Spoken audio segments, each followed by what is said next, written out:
Sejarah kehidupan tragis Ratu Myeongsong dari Joseon.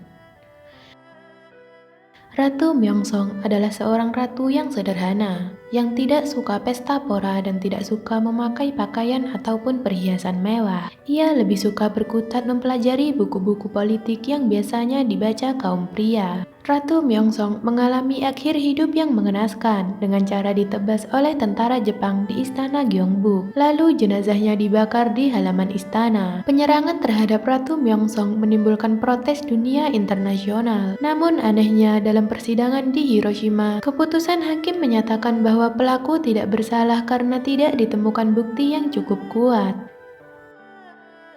Sebelum lanjut, silahkan tekan subscribe, like, dan komen ya, supaya channel ini bisa berkembang dan bisa menceritakan kisah tokoh sejarah terkenal lainnya. Dan nyalakan tombol notifikasinya, agar kalian tidak ketinggalan video terbaru dari channel ini. Myeongsong lahir pada tanggal 19 Oktober 1851 dari keluarga bangsawan Minyeong di Yeoju, Cheonggi.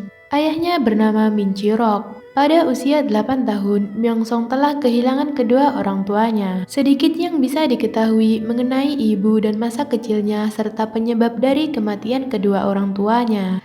Raja Gojong naik tahta pada tahun 1863 pada usia 12 tahun sebagai raja ke-26 dinasti Joseon, sehingga Heungson Daewongun ayahnya menjadi pemimpin de facto Joseon dan mengendalikan kekuatan negara selama 10 tahun. Raja Gojong menikah saat berusia 15 tahun. Ia mencari seorang ratu yang tidak memiliki relasi dekat yang berkecimpung dalam politik serta bisa membela kepentingan istana dan rakyat. Satu persatu wanita tidak diterima. Hingga akhirnya Ibunda Raja Gojong mengajukan bahwa pengantin yang cocok adalah dari garis keluarga mereka, yaitu Wangsa Minyoung. Deskripsi yang diberikan ibunya kepada Raja Gojong adalah seorang gadis yatim piatu yang bernama Myeongsong yang memiliki wajah yang cantik, tubuh yang sehat, dan taraf pendidikan yang sedang. Pada tanggal 20 Maret 1866, akhirnya Myeongsong resmi menikah dengan Raja Gojong di Aula Injong di Istana Cheongdok. Dalam upacara penobatannya, ia diangkat menjadi Ratu Joseon dan bergelar Yang Agung Ratu Min. Ratu Min diketahui memiliki sifat ambisius dan terus terang. Berbeda dengan ratu-ratu yang lain sebelumnya, ia tidak pernah berpartisipasi dalam pesta pora istana yang dia anggap sebagai pemborosan, dan juga tidak suka memakai pakaian yang mewah. Ia juga tidak pernah menghadiri pesta minum teh sore hari dengan para putri dan anggota istana lain dan malah lebih suka berurusan dengan masalah politik. Ratu Min lebih suka berkutat mempelajari buku-buku politik dan berbagai buku filsafat, sejarah pengetahuan, dan agama yang biasanya dibaca kaum pria. Menjelang dewasa, Ratu Min secara diam-diam membuat faksi rahasia yang bertujuan untuk menentang Heungson Daewongun, ayah mertuanya. Pada usia 20 tahun, Ratu Myeongsong mulai keluar masuk kediamannya di Istana Changgyeong dan berkiprah aktif dalam politik. Sifatnya yang berani dalam masalah politik mulai tidak disukai para pejabat tinggi serta ayah mertuanya karena dianggap suka mencampuri urusan mereka. Konflik Ratu Min dengan ayah mertuanya mencuat ke permukaan saat anak laki-laki yang dilahirkannya meninggal karena lahir prematur. Ayah mertuanya mengeluarkan pernyataan bahwa Ratu Min tidak bisa melahirkan bayi yang sehat dan menganjurkan Raja Gojong untuk punya anak dari selir Yongbodangyi. Pernyataan ini sangat menyinggung perasaan Ratu Min. Pada tahun 1880,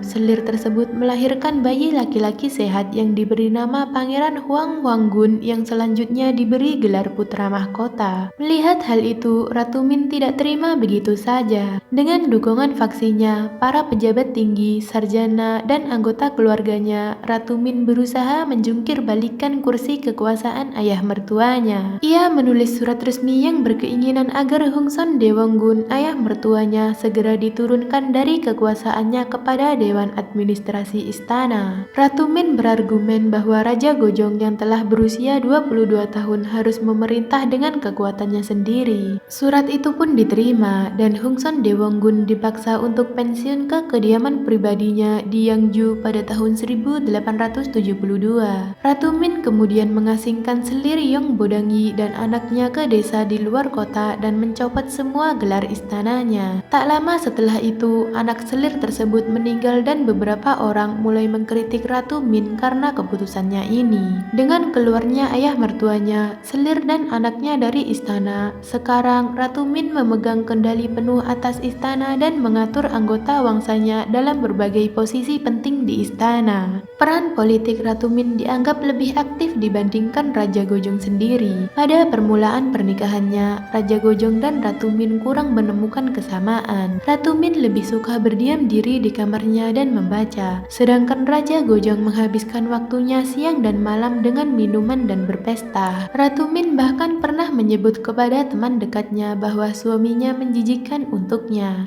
Upaya raja dan ratu untuk memiliki anak yang diharapkan akan menjadi penerus kerajaan membuahkan hasil dengan lahirnya putra kedua dengan selamat yang disebut Sungjong. Sungjong sendiri bukanlah anak yang sehat karena sering terkena sakit dan berminggu-minggu terbaring di tempat tidur. Pada suatu titik hubungannya dengan sang suami berangsur-angsur membaik dan keduanya bisa bekerja sama memimpin kerajaan. Raja Gojong selalu membutuhkan bantuan istrinya untuk menangani masalah domestik ataupun luar negeri. Raja Gojong sangat menghargai kepandaian dan kecerdasan sang istri. Ia sangat mengandalkannya untuk memecahkan masalah negara yang rumit. Di saat frustasi, hanya Ratu Min yang dijadikan batu sandarannya. Pada bulan September 1881, Hungson Dewonggun, ayah mertuanya, berencana untuk menjatuhkan faksi Ratu Min dan menggantikan posisi Raja Gojong dengan saudara kandung yang lebih muda yang bernama Yi Jae-son terbongkar. Hungson Dewonggun memerintahkan militer untuk menyerang pusat kota Seoul, kediaman duta besar, dan fasilitas-fasilitas publik lain. Mereka juga merusak kediaman para saudara Ratu Min. Dalam aksi ini, beberapa pelatih unit militer Jepang tewas dan senjata mereka dirampas. Duta besar Jepang juga hampir tewas, namun sukses menyelamatkan diri ke Edition. Kelompok pemberontak ini berakhir merangsek masuk ke istana Gyeongbuk dengan sasaran raja dan ratu. Keduanya berhasil diungsikan ke rumah relasi Ratu Min di Cheongju. Saat Hungson Dewonggun tiba di istana, ia langsung mengambil alih kendali pemerintahan dan memerintahkan para pendukung Ratu Min dihabisi satu persatu. Segala kebijakan yang sebelumnya dibuat oleh Ratu Min dihapus, dan ide negara yang tertutup segera dikembalikan dan mengusir para utusan Cina dan Jepang dari Korea. Kemudian, atas bantuan 4.500 tentara Cina, Hungson Dewonggun berhasil ditangkap. Ratu Min dan Raja Gojong kembali ke istana dan memulihkan peraturan dan kebijakan yang lama. Atas insiden ini, tanpa sepengetahuan Ratu Min, pemerintah Jepang memaksa Raja Gojong untuk menandatangani perjanjian pada tanggal 10 Agustus 1882 dan Joseon harus membayar 550.000 yen atas kerugian yang mereka derita dari dampak kerusuhan tersebut. Saat Ratu Min mengetahuinya, ia menjadi kurang menyukai Jepang karena berusaha mengambil keuntungan dari negaranya, sedangkan konflik faksi progresif dan Shadai mulai memanas pada tahun 1884. Faksi progresif mencari dukungan utusan tentara Jepang dan pada tanggal 4 Desember 1884 mulai menyerbu faksi Shadai. Mereka menghabisi para petinggi faksi Shadai dan merebut kursi di pemerintahan yang mereka tinggalkan. Pemberontakan ini juga berhasil diatasi dengan bantuan tentara Cina yang dipimpin Yuan Shikai. Pada tanggal 18 April 1885, perjanjian Lee itu yang berisi bahwa kedua belah pihak sepakat menarik tentaranya dari Korea ditandatangani oleh pihak Jepang dan Cina di Tianjin. Ratu Min pada dasarnya bersikap terbuka dan mendukung modernisasi negara. Ia juga dianggap sebagai inovator yang brilian dalam memajukan pendidikan dan media massa di Korea. Segera setelah pasukan Jepang menarik diri, rencana modernisasi dimulai. Pada bulan Mei 1885, sebuah sekolah berbasis bahasa Inggris pertama di Korea dibuka atas prakarsa Ratu Min. Pada saat yang sama pula, Ratu memprakarsai pendirian Akademi Pendidikan kepada Perempuan yang pertama kali di Korea, yang sekarang diketahui dengan nama Universitas FH. Para misionaris Kristen berperan penting dalam penyampaian pendidikan modern pertama di Korea. Korea. Raja dan Ratu juga memprakarsai terbitnya surat kabar pertama di Korea yang bernama Hansong-un Box. Setelah kemenangan Jepang dalam Perang Cina-Jepang, Ratu Min semakin mempererat hubungan Joseon dan Rusia untuk mengantisipasi pengaruh Jepang yang semakin meluas atas Korea, karena ayah mertuanya Hungson Daewongun berpihak ke Jepang. Jepang yang telah lama ingin memperluas wilayah kekuasaannya ke Asia Timur menyadari keberpihakan Ratu Min pada Rusia mempersulit mereka menjalankan ambisi untuk menguasai Korea. Jepang akhirnya menganggap Ratu Myeongsong sebagai penghalang besar yang harus disingkirkan. Pada pagi hari tanggal 18 Oktober 1895, Jepang menyerang Istana Gyeongbok. Penyerangan tersebut diperintahkan oleh menteri mereka yang bernama Guru Miura yang saat itu ditempatkan di Korea sebagai diplomat. Para ronin Jepang menerobos istana dengan misi menghabisi Ratu Myeongsong. Dalam aksinya, mereka menyeret 3 wanita yang mereka duga sebagai ratu yang menyamar ke halaman istana. Salah satunya memiliki bekas cacar air pada pelipis,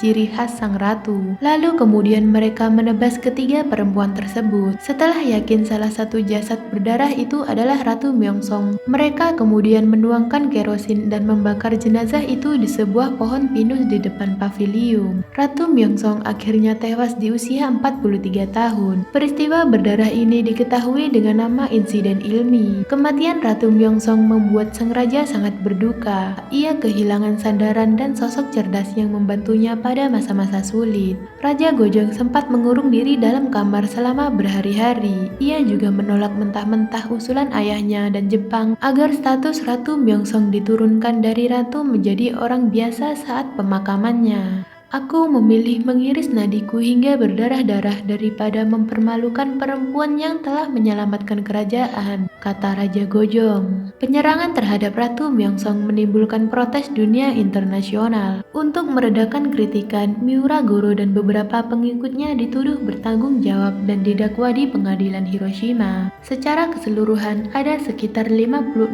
orang yang dihadapkan ke pengadilan atas tuduhan tersebut. Namun pihak Jepang berakhir memerdekakan Miura Goro dan pengikutnya dengan argumen tidak ditemukannya bukti yang mendukung. Bahkan setelah peristiwa aneksasi Jepang oleh Korea pada tahun 1910, Miura Goro diberi penghargaan dan jabatan di Dewan Pribadi Badan Penasehat Kaisar Jepang pada zaman modern di Korea Selatan. Perhatian masyarakat semakin meningkat terhadap profil kehidupan Ratu Myeongsong yang berakhir tragis. Kisah hidupnya diangkat dalam berbagai pertunjukan drama TV dan teater musikal serta novel-novel. Ia dianggap sebagai salah seorang pahlawan wanita yang berperan penting dalam politik dan diplomasi untuk mempertahankan harga diri negara dari campur tangan pihak asing. Terima kasih buat yang sudah menonton. Kalau kalian suka dengan video ini, silahkan tekan subscribe, like, dan komen ya. Dan komen di bawah pendapat kalian tentang video ini, supaya kita bisa sama-sama belajar. See you the next video.